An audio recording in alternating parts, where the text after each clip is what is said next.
What's up guys, and welcome back to the channel. Today we're going to be talking about some of the video games that I am excited for that are coming out in this year, 2023. This doesn't mean that this is everything I'm going to be buying on day one. I've just come to the realization that my backlog is that big that I'm going to have to be very picky and choosy about which ones I do pick up on day one. And yeah, this list is going to be in no order at all, so I'm just going to be giving you a list of some of them that are in sort of release order as of yet, and then some that have no announcement date. So first of all, I'm going to get into the Dead Space remake. This comes out on January 27th. I'm an absolute massive fan of the first game. To tell you the truth, I've never played the second and third one more than once. I only played them once, but the first one I've played a good 4 or 5 times at least. And this came out at a time where Resident Evil 5 was about to release, and this was a horror game made by EA, and EA at that time was not exactly the publisher that you would trust with a horror franchise or something being successful. And when it came out, I think I got it around the time it released, and I just loved the trailers for it, and it was an absolutely amazing game. Just the whole rig system where you have all your health showing up on your mechanical suit, and the fact that you were just a mechanic, you weren't this action hero, of which like the Resident Evil series had gone towards you being like Leon Kennedy, the special agent, and Chris Redfield, this big absolute monster of roid head. He was just playing a mechanic who was in the wrong place at the wrong time, and the plasma cutter was an awesome tool. Everything about that game I loved for its time. Remake, from what I've seen, is just upping that a little bit more. It's added a little more modern age gameplay mechanics, I would say. It's added some sections where the zero gravity has become a bit more fluent. Now you float around like you do in the sequels, instead of having these like magnet boots that you could just jump to different platforms. And they have a new gore system, I think, where the limbs and stuff can be shredded off, which is definitely a plus in my book. But this comes out on January 27th, and I am very excited to play it. Not sure if I'm going to be picking up on day one. Next up, we have the Hogwarts Legacy game. Now, if there's ever to be a Hogwarts or a Harry Potter game which had the potential to be something really special, I think this is the one. It seems like a big mixture of a lot of different games. It seems to be like an open world kind of game, but it also has dungeons like Dark Souls, Elden Ring style. There seems to be a lot of content packed into this, and the map seems huge. In fact, I've not actually looked that much into it. I've seen a majority of the trailers that have come out, but I'm not like delved deep into look into it. I know there's a lot of conspiracy around this game, obviously with the whole J.K. Rowling situation. I don't know when I'll be playing this one. I don't know if this will be a launch game for me or not, but yeah, it looks pretty awesome. It's also coming out on April 4th for the last generation console, so you've got PS4, Xbox One X or One S. The Switch version's coming out a little bit later, just so they can try and iron out some of the transgressions, I guess, between the consoles. Next up, we have Atomic Heart. This game is coming out on Game Pass day one, which is always a bonus for me. It means I don't have to drop down 70 quid on it. And from what I've seen of this one, it looks extremely fun too. This game comes out on February 21st, and it seems to be like a mixture of Bioshock and Dishonored, but it's set in like a weird alternative Soviet Union history. So yeah, take that as you may. There's a lot going on there, but just from the gameplay, it seems to be extremely unique. I guess it's more like a Bioshock game, but in its own setting and its own storyline. So I'm looking forward to playing this one, just because it looks wild, it looks different from anything else that's coming out at the beginning of the year, and yeah, it's on Game Pass day one, so awesome. The next one isn't exactly a game per se, it's actually the PlayStation VR 2. I've got into VR a lot over the last year. I got a Quest 2, I think it was last Christmas, or it might be my birthday, and yeah, I've been loving it. I've not put enough time into it. I wish I had more time to play on it. The PlayStation VR just looks like it's going to be this massive improvement over the first PSVR that came out on the PlayStation 4. The tech specs of this thing look insane. You've got 4K OLED in there, and just the fact that it now has the PlayStation 5's power to harness it as well. Especially, I think it's called the foveated rendering. It's basically like a focus ring where whatever you're looking at, it focuses in full like 4K resolution, and everything around it is not a detail, but because you're not looking at it, it doesn't have to render it. So it definitely leaves the PlayStation to use a lot more of its hardware to making these stunning games. And there's a lot of good games coming out at launch. I think they got the Horizon Call of the Mountain game, which I'm probably going to be picking up.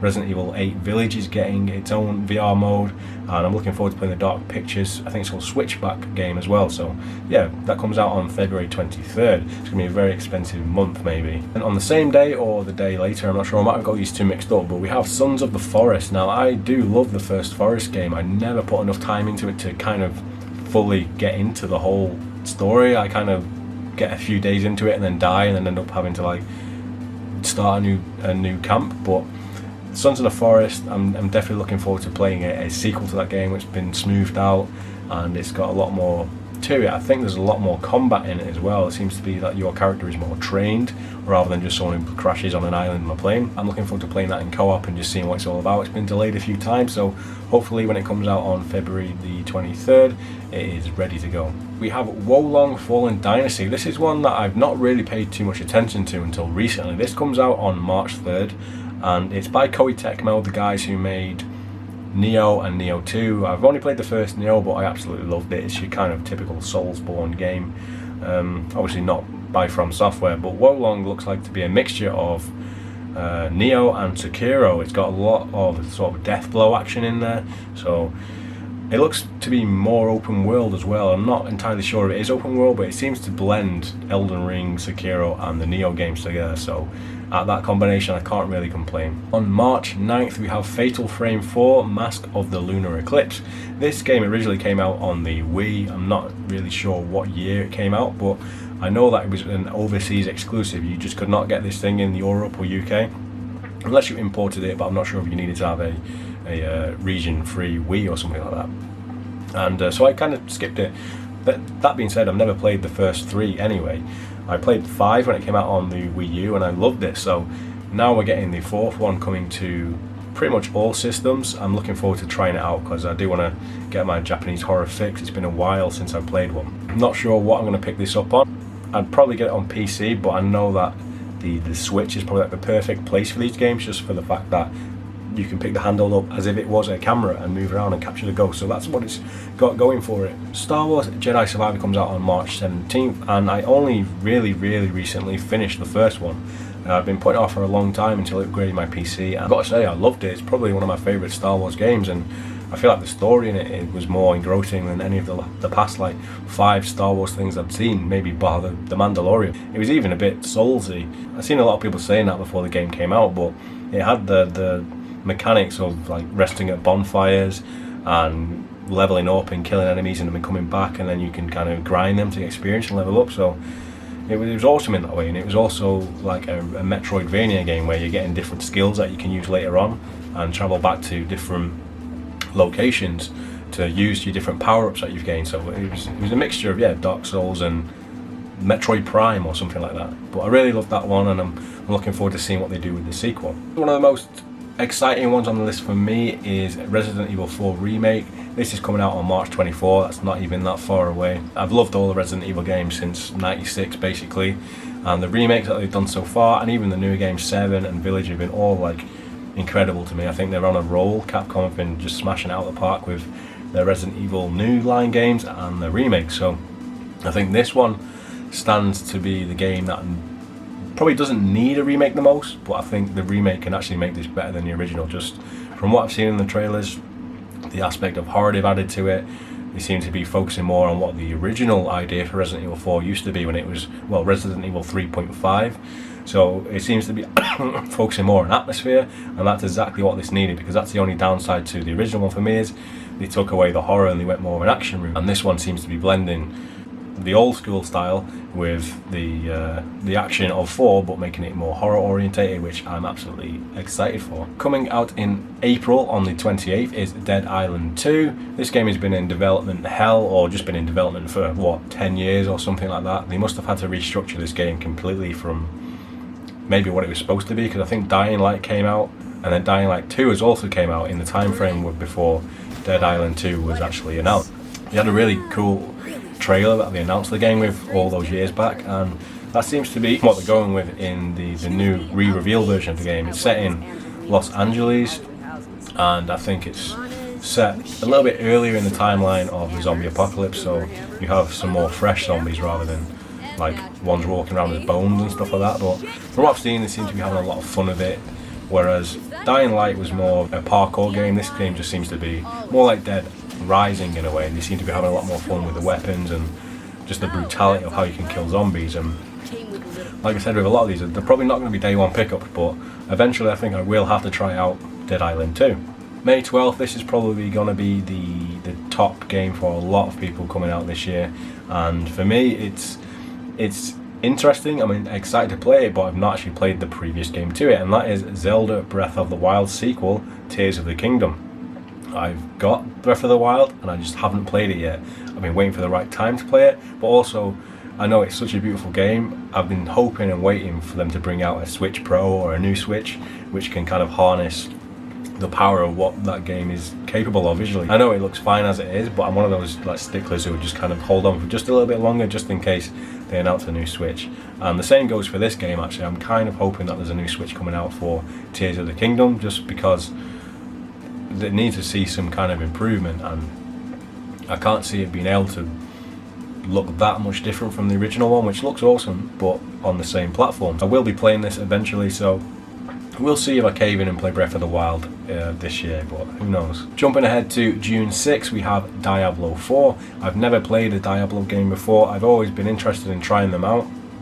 I guess it's more of is it a roguelite? It's a top-down ARPG. I'm not sure if I've got any of those correct, but I like the gothic look of it, definitely from the look of Diablo 2 Resurrected, and this seems to be going more with the gothic dark tone, and from what I've seen it looks awesome, and this could definitely be my first Diablo that I jump into, and hopefully I enjoy it. And there's still time for me to try out the other ones. I know that Diablo 2 Resurrected is on Game Pass, so I could give it a go and see if it's my type of game, but that's coming out in June, and yeah, I'm very interested to see how that turns out and if I'm going to be interested in picking it up. Final Fantasy is a series that I've only really recently started to get into. I've always wanted to try it out, but because I never played any of the PS1 games and they kind of advanced, I didn't want to go back just because I didn't want to play these blocky, square-armed people games. But I play Resident Evil 1 all the time, so it doesn't really make any sense. But I played through 7, 8, 9, 10. I couldn't get into 12, so I never played 12. I played the 13 trilogy, and I'm currently playing 15, and I'm all aboard the hype train for this. This comes out in June 22nd, but I'm in two minds whether to get this on the PS5 or just wait for the 6-month exclusivity to run out and get it on PC. I don't know what to do there. It looks stunning on the PS5, so I might just cave and play it on there, but from what I've seen, it looks really, really cool. It's going with more of a medieval style, going back to the style of the original Final Fantasy game. It seems almost like something from The Witcher, just with the way everyone's dressed. I don't think we've been to a world like this in a Final Fantasy game since maybe 9. So that is it for the list of games that have a release date. There's a few more to mention. There's so many to mention, but I'm just going to pick out the ones that stick to mind. We have Alan Wake 2. Didn't think we were ever going to get this game. I think for about 4 E3s before it, I was hoping for a trailer of it, Alan Wake 2. And we finally got one, so I did love the first game. I still haven't played the remaster, but Alan Wake 2 is going to be a full-on survival horror game this time around. The vibes are going to be spooky. Don't know when it's going to come out. Hopefully it comes out next year. I want to see more about this game. I want to see how it follows on from the first game and from the DLC and Control, of which Alan Wake is in, I guess. So hopefully we get to see that this year. Probably around Halloween time, October time, but who knows. Next up on the list is Assassin's Creed Mirage. Now, I've played all the Assassin's Creed games, and there is something about them I really do love. They definitely are games that you have to put a lot of hours in to do everything, and sometimes it's not worth doing all of those things, but it's just one of those game franchises where I love how it takes you to a different world and a different place every time. And this is more of a spin-off than it is a sequel. This is set in Baghdad, I believe, before the events of Valhalla. The other thing that really gets me excited about this is that they've said it's going back to the old school roots of being an assassin game where you have to go around and basically have a target to kill, and you can do it in a black box. I think they call it a black box mission. So it's more focused on having a target to kill, working out how to kill him and doing it your own way rather than it be a massive RPG. Don't know yet. We don't know how it's going to turn out. Still haven't seen any gameplay. If it's coming out this year, it's tough to imagine what time of year it's coming out, with it being more of a smaller frame game, but I am excited to see what it's like and how it is different from the newer RPG games. Marvel's SpiderMan was recently announced to be coming out at the end of this year, Spider-Man 2 that is. I love the first game, I love Miles Morales. It's just fun to jump on that game and swing around, and I used to love the 90s Spider-Man comic and the 90s TV series. I just like how the game brought all these villains in together. I think that the Spider-Man villains are up there with something like the Batman villains, so I'm eagerly awaiting to see who they bring into the second game as a villain and how it's going to work. It seems like there might be some co-op involved. I know there's going to be Miles Morales and Peter Parker to play with, so there's so much to think about this game. With it being a Sony game and an Insomniac game, it's going to have a massive budget, it's going to be very high quality hopefully, so yeah, I'm looking forward to playing that. I don't need to see anything, I don't need to see a single trailer. I will be able to know I want to play it from what I've already seen. We have two games that are from Bethesda Studios, and both of them were delayed from last year, and both of them don't have any date for this year. We can just only hope that they come out. Redfall is a game that I'm interested in. I'm not exactly excited for, but it's by Arcane Studios, and they've made some really badass games over the last couple of years. We've got the Dishonored games, we've got Prey, recently Deathloop, which I still haven't played, but this one seems to be, I would say, less creative in a way of the gameplay, but it seems that I don't really know too much about it. It's set in a town that's been taken over by vampires essentially, and you have to go around borough to borough kind of taking it back. It's a 4-player co-op with people with different powers, and it's giving me Lost Boys vibes, just going into all these buildings and there's vampires hanging from the ceiling, and you get to stake them and shoot them and kill them in different ways, and I think that's what I need. I need a good sort of creative vampire game. Don't know when it's coming out. I would assume it's coming out before Starfield, so you would expect it to be out within the next 3 or 4 months, hopefully. The next game on this list is Starfield, like I said, from Bethesda. This is the new IP from the people who gave us the Elder Scrolls game and the Fallout game, so this is the first time they're trying something new, and this could swing both ways. This could be really cool. It could fail miserably. It's not coming out on PlayStation. This one is exclusive to the PC and Xbox, so hopefully it sells enough. It's on Game Pass day one, so I'm sure a lot of people will be playing it. I just hope it gets its kind of mass audience appeal like the Skyrim games and Fallout and stuff like that. The thing that I've always loved about these Bethesda games is it's the feeling you get when you walk out into your first sort of planet or area. Within Skyrim, you come out of the cave and you're into the open world, or in Fallout when you come out of the vault, it's that first experience of just seeing an open place for you to go exactly anywhere you want. And that's what gets me excited about Starfield, is it's a brand new game, a brand new theme, a brand new setting, and just getting to do that and explore these worlds. And there's supposed to be millions of planets in this game. I think they're all procedurally generated. Well, not all of them. I'm excited for Starfield. It's probably high up there on my list of games that I want to play.